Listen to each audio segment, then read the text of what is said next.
Absolute dynamite. Oh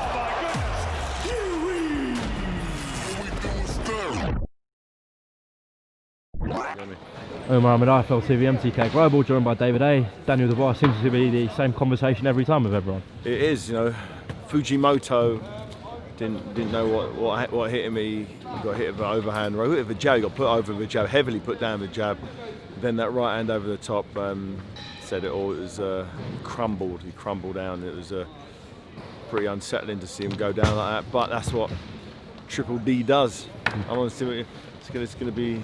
Triple J, him and Triple D and Triple J going at it. That's what it's looking like come next year, possibly. Well, he's got his fight with Marco Huck, but Yeah. Frank Warren's made some interesting comments. He said it's not realistic to happen, but he's ready for Anthony Joshua. Do you think? How do you get on with Anthony Joshua right now? I know it's not going to happen, but You can't really start jumping. That's jumping to the echelons of the division. You know, he's 22. Obviously, that's something they say. Let's see how he gets on with Joe Joyce first. Let's see how he gets on with the domestic level. Wins the European and start working his way up. But he's 22 years old. Give it 2 years, then I think it's ready to start talking about world titles. But he's doing everything asked of him and doing it in good style. When he's gone up and he's been pushed through the levels, the Nathan Gorman, for instance, he rose to the occasion. He treated Nathan Gorman like he would treat one of these fighters. He puts them out. And for me, for a 22-year-old, he's making all the right noises and doing all the right things. It's hard to pick a hole in a performance like that.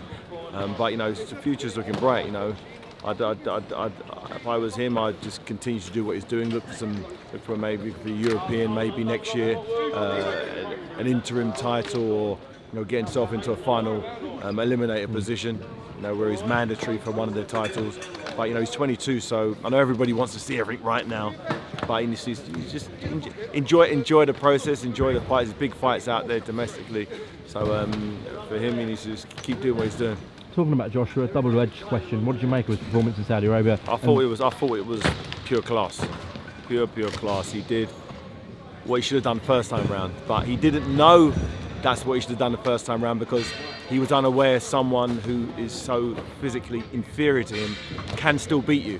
You can be beaten by someone who's short and fat and doesn't look very good if you fight the wrong game plan. First time round, he did it wrong.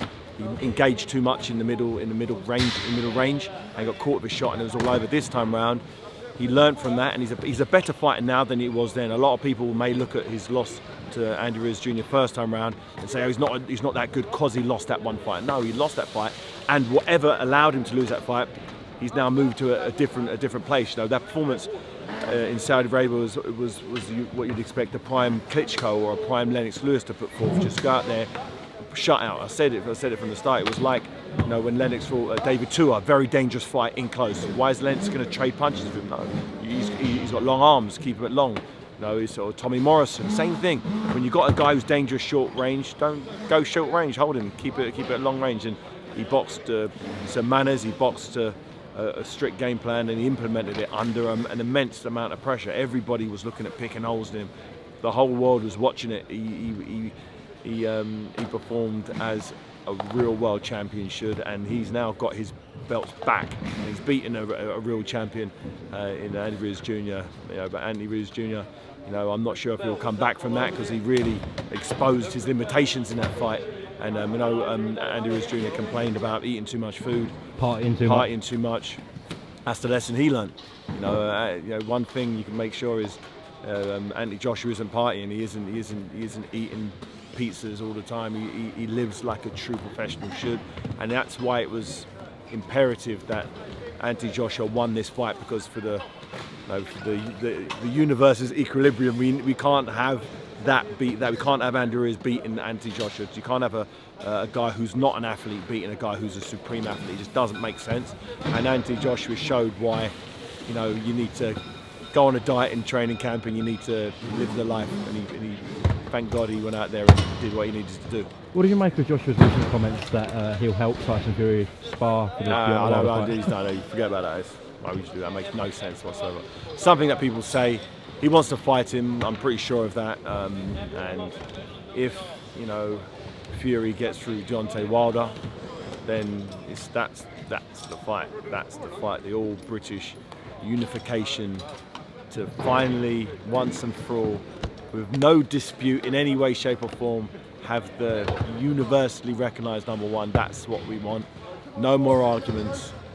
That's the one we want. So the winner of Fury and Wilder versus Anthony Joshua. That's it. And that's it. We'll then have our official number one. And it's been a while since we've had that. When all the belts been with one heavyweight. Just lastly, where are we with Chisora Usyk? Well, it's going in the right direction. It's going in the right direction. You know, Derek wants that fight. Usyk wants that fight.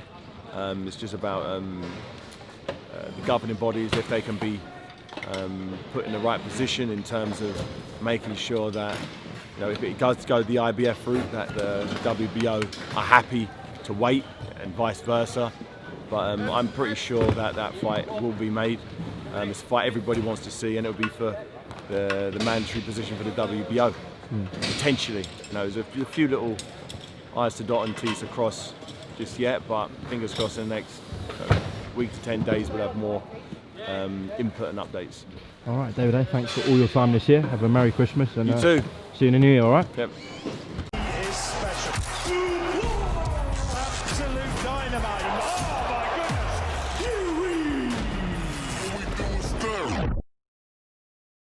my goodness.